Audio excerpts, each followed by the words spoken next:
Okay, so quite a nice one for guided read today.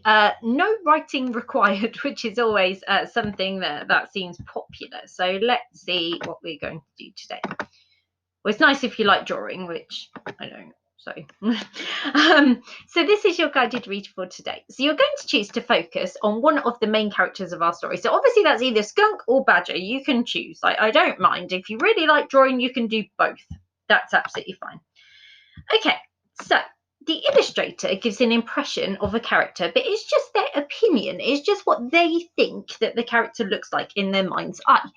So you might have a different opinion to the illustrator and think the character looks or dresses differently.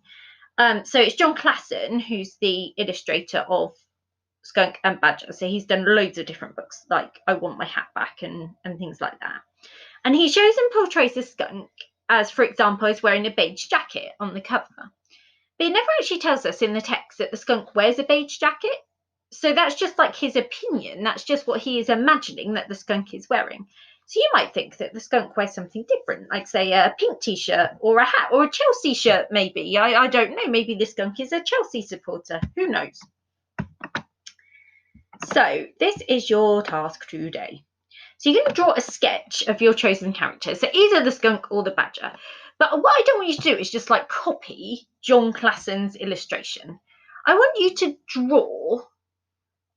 That doesn't make sense. Draw how you imagine they look. That doesn't make sense, right? Draw how you imagine they look. Sorry about the typo. I don't know.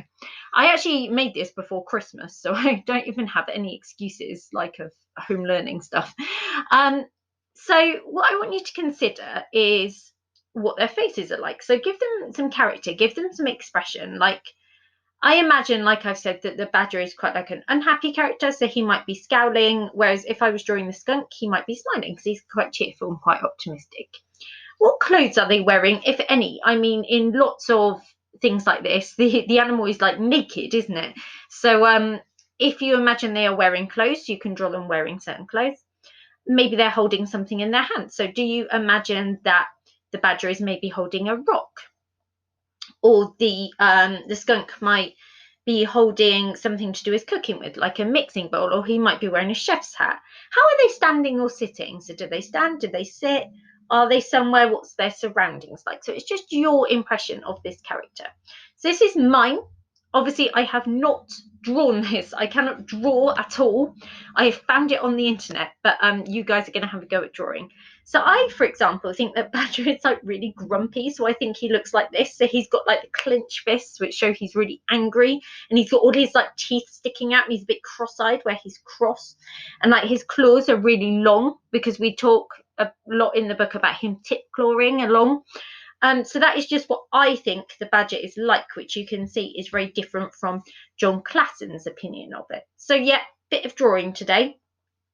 It could take as short or as long as you want it to, you know, kind of a minimum of like 15 minutes up to, you know, if you've got lots of time, if you want to come back to it and you've done your other work and you want to draw both of them, because I know some people in my class are like really into art and stuff, that's absolutely fine. Please take a picture, send them in to us, Year 5 at Millbrook. Can't wait to see them. We are going to do something with them tomorrow, so make sure you hang on to them. Bye for now.